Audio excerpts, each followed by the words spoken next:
ఈ దినం Anakapalli Siddhartha social service and cultural association ఆధ్వర్యంలో మా సంస్థ కార్యాలయంలో అంతర్జాతీయ మానవతా దినోత్సవాన్ని భగవాన్ బుద్ధుని సన్నిధిలో చేసుకోవడం జరుగుతుంది.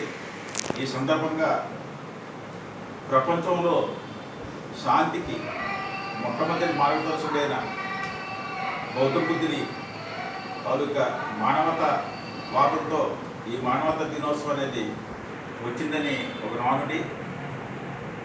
గౌతమ బుద్ధుడు ఆనాడు తన సర్వస్వాన్ని కూడా తన భార్య పిల్లలు కూడా త్యజించి ప్రపంచ శాంతి కోసం, ప్రపంచంలో అహింసా మార్గాన్ని సాధించడం కోసం తన రాజ్యాన్ని కూడా వదిలి ప్రపంచ మానవత్వం చాటాలని, ప్రపంచంలో శాంతి నెలకొని ప్రపంచమంతా కూడా సుభిక్షంగా ఉండాలని చెప్పి ఆనాడు మానవతా దృక్పథంతో తను 250-563 సంవత్సరాల క్రితం జన్మించిన గౌతమ బుద్ధుని తాలూకు బోధన.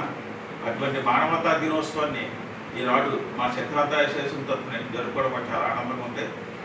ప్రతి ఒక్కరూ కూడా ఈనాడు సమాజంలో టెర్రరిజం కానీ, దోపిడీలు, దౌర్జన్యాలు, హింసాకాండ, రౌడీజం, దొంగతనాలు, ఇటువంటి అకృత్యాలు మహిళలపై ఇవన్నీ కూడా జరగడానికి కారణం ఏంటంటే మనిషిలో నైతిక విలువలు కోల్పోవడం, అలాగే చెడు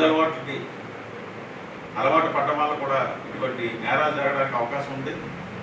కాబట్టి గౌతమ బుద్ధుని తాలూకా, బుద్ధ భగవాన్ తాలూకా పంచశీల సూత్రాలని పాటిస్తూ మనం అహింసా మార్గం, శాంతి మార్గం, ధర్మ మార్గాల్లో ప్రతి ఒక్కరు కూడా పయనిస్తే మన దేశమే కాకుండా ప్రపంచవ్యాప్తంగా కూడా ఈ శాంతి నెలకొని కొంతవరకు కూడా ఈ నేరాలను అరికట్టడానికి అవకాశం ఉంటుంది. ప్రతి ఒక్కరు కూడా ఈ ప్రపంచ మానవతా దినోత్సవం సందర్భంగా గౌతమ బుద్ధుని ఆశయాలను కూడా మనం అందరం కూడా పాటించి ప్రపంచ శాంతికి దోహదపడాలని దృక్పథంతో ఈనాటి ఈ కార్యక్రమాన్ని ఇక్కడ జరపడం జరిగింది.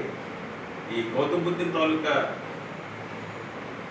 అహింసా మార్గం మనం అందరూ కూడా చాటమే కాకుండా ఆనాడు మదర్ తెరీసా కానీ, మహాత్మా గాంధీ వీరందరూ కూడా వారి మార్గదర్శకంలోనే అహింసా మార్గంతో ఎన్నో విజయాలు సాధించారు. అందరూ కూడా అహింసా మార్గాన్ని పాటించాలని మరీ కోరుకుంటూ ఈ ప్రపంచ మానవతా దినోత్సవం సందర్భంగా అందరూ కూడా శుభాకాంక్షలు తెలియజేసుకుంటూ, అంతేకాకుండా ఈనాడు మన జీవాల్లో ఈ బుద్ధభూమి పత్రిక ప్రతి నెల కూడా మాస పత్రిక రిలీజ్ అవుతుంది.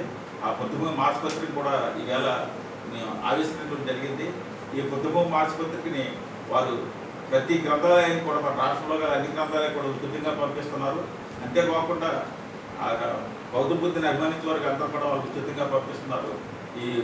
ఈ బుద్ధభూమి పత్రికలో బుద్ధుని తాలూకు ఆశయాన్ని, పంచసూత్రాలు కూడా ఇందులో బోధించి ఎన్నో విధమైన మనకు తెలియని ఎన్నో విషయాల్ని గౌతమ బుద్ధుని నాటి కాలం నాటి కథల్ని కూడా, భౌతికతలు కూడా ఇందులో ప్రచురణ జరుగుతుంది.